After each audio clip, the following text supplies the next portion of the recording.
The Fleshy Fog. The fleshy fog does wonders for the skin, but she knew better than to linger in it. Too much and it strips the meat off one's bones.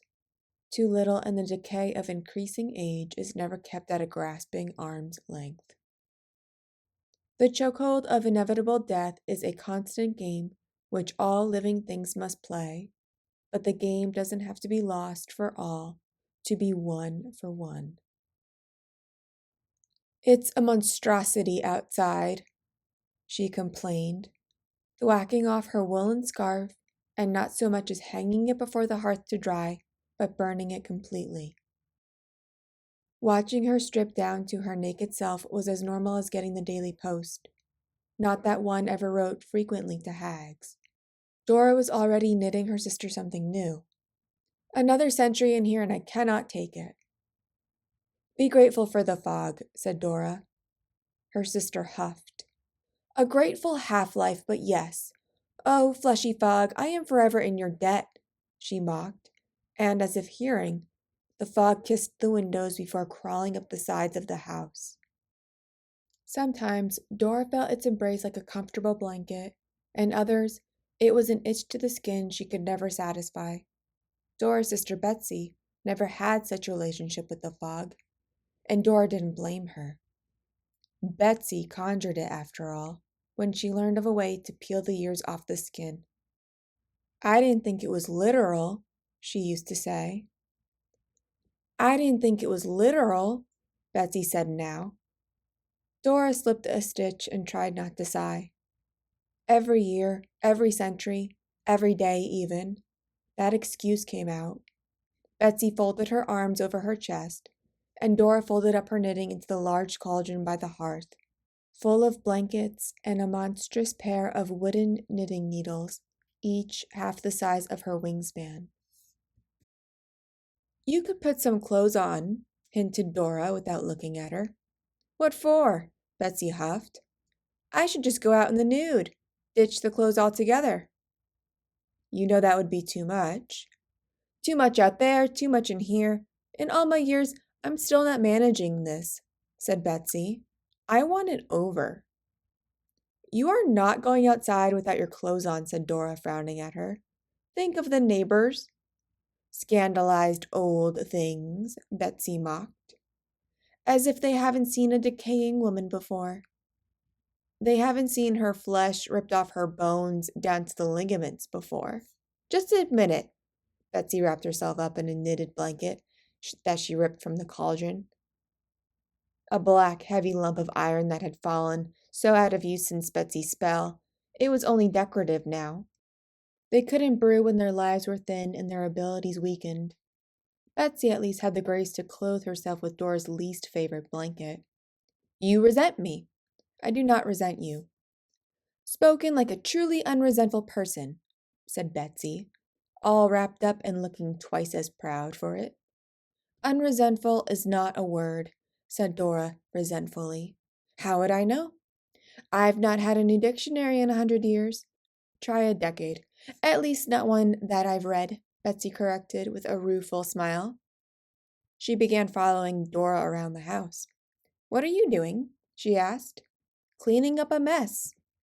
You might try it now and then, said Dora, as her sister followed her into the kitchen, not lifting a finger as Dora put a pot on the stove. Instead, Betsy twirled that finger at Dora's back to where she could feel it. Let's conjure up something new.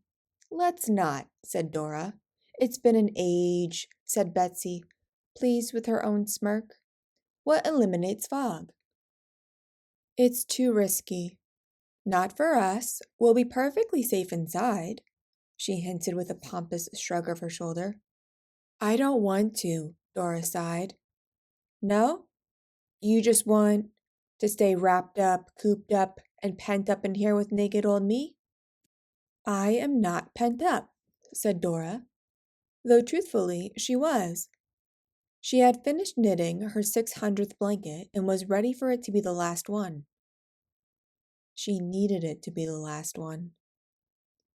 Your magic is ready to burst, said Betsy. All of these words are giving me the creeps. I need a new dictionary. Funny. You have been hoarding your magic, and you have been wasting it.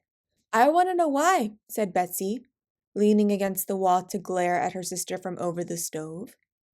Color me suspicious. You were always quiet when you're up to something. I am not. I'm simply not doing anything, said Dora, as calmly as she could, though she had thought an awful lot about doing something. But thinking about doing something was far from the push comes to shove of actually doing it. You want me out? No. Out in the fog, ripping my flesh away, ends this spell. I am not asking you to do that. You've thought about it, repeatedly. Of course I have. I'm a hag, not a human, said Dora. Betsy pursed her lips into a fine line. So, I should drop all these stitches, she said, with a glance and a wiggle of her blanket, and run out into the fog, torn of my flesh, never to be seen by my beloved sister again? Be my guest, Dora smirked. It's my house, after all.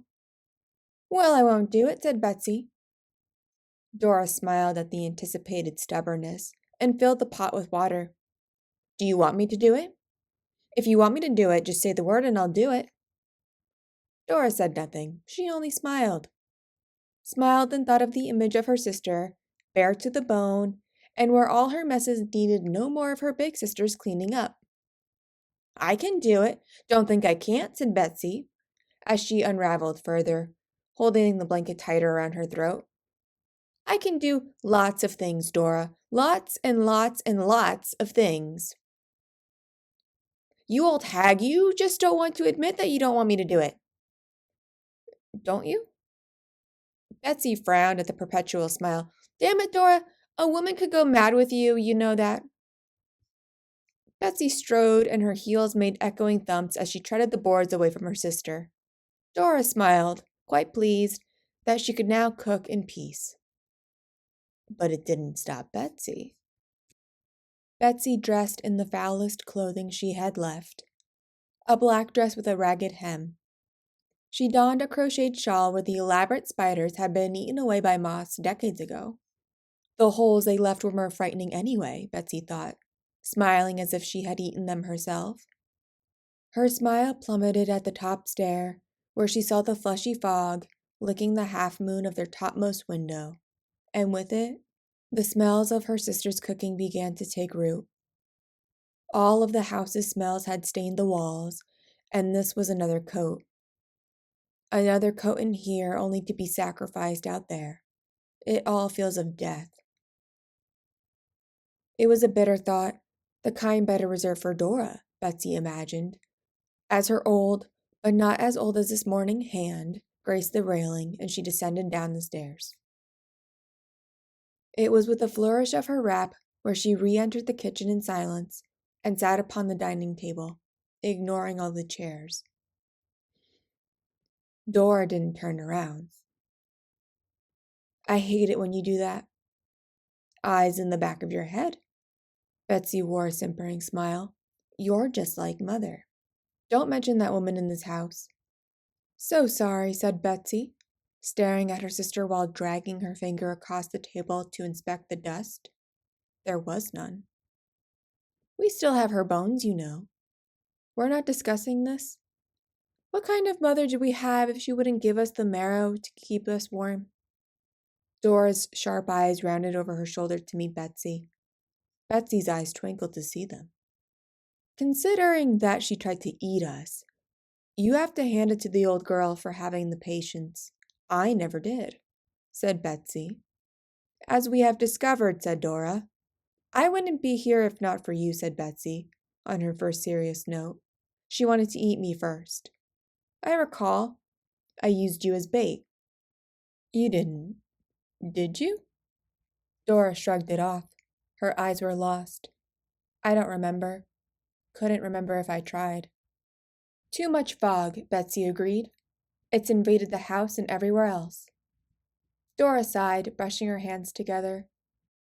I suppose you're right. Let's brew her already. There's little purpose in keeping her around. Betsy beamed and went off without a word. Mother's bones were an easy find on the mantel, and presented to Dora in their box. "Where's the cauldron?" Betsy asked, confused as her excitement waned not to see Dora's preparations in the kitchen. "What's wrong with the pot?" said Dora. "You can't be serious. We have to start fresh." "What's wrong with a little pepper and broth? It's not going to ruin anything." "We are not screwing this up," said Betsy, pulling the box away from Dora's grabbing hands. Dora's hands lifted in surrender, and the broth pot magically rose from the stove at her back. "No." "Make up your mind," said Dora. "We use the hearth, like in the old days," said Betsy, walking off with their mother. Dora's brow rose, joining the lines of wrinkles on her forehead. She was drawn to the living room in her curiosity as if pulled by a string at her sister's back. Betsy lit the hearth and Dora removed the knitted blankets from inside their cauldron-turned storage decor. She pulled out the 2 giant knitting needles, half the size of her wingspan. The tip of one almost took Betsy in the eye. "Careful," said Betsy, grabbing it and pushing it away. "Those things could kill somebody." Dora raised her brow. "It didn't touch you," she said. "Still," said Betsy, grabbing the cauldron and rolling it on its side to inspect it. "They're too big for anyone to wield, let alone you," said Betsy, getting down on the floor, brushing out the tufts of wool from inside the cauldron. "Let alone me," thought Dora, as she noticed how the cauldron was large enough to swallow her sister whole. "We need something to stir with, one for each of us," said Dora, looking down on her sister and lightly tapping the points of the needles together, thinking. Betsy didn't hear. Half engulfed inside the cauldron, her voice echoed as she said, "Good as new, not a scratch on her." "Nor on you," Dora mused, looming over her sister and the cauldron so silently that Betsy jumped when she emerged and laughed. Her smile faltered until Dora gave her one in return. "We will fix this, sister, and be out of our door once again," said Betsy, so pleasant that tears came off her face, looking like the eager girl Dora once knew. The young one, so trusting, so full of life and wanting to consume it with nary a thought that others wanted to do the same. Betsy set the fire, poking and prodding until the flames grew before rolling the cauldron into it. The cauldron was stifled in the tight space, and the burning logs, more so, pressed up against the bricks, but they still burned and the cauldron warmed to an orange glow. They used the fleshy fog itself, creeping down the chimney as if to watch, and milked it until the cauldron was half full and simmering. Betsy was covered in sweat by the time she finished, and she grinned, using it and adding her flesh-made vapors to the bubbling brew. "It's good you're having fun," said Dora, before she added their mother's bones. A small screech released as the bones cracked. Betsy tilted her head. "What do you see?" Dora asked. "A wagging finger. Typical." "She was always a critic," Dora sighed, and her brow rose as their mother's finger bones began to move in the pot. They were starting to take shape again, pointing at Dora ominously. Dora stared down at them and thought, "She's not one to judge me. She's where I learned it from." Dora produced the large knitting needles and Betsy took one, using the end to knock the bones back down. They didn't rise again. Dora put her hand on her sister's back. She couldn't remember the last time she touched her.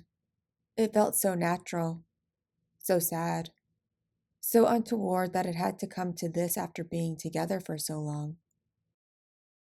"We should have filled it all the way," Betsy said with a sigh. "No, we don't want to dilute it. Tip the cauldron a little. I need a better view." "I don't want it to spill," said Betsy, hesitant at first.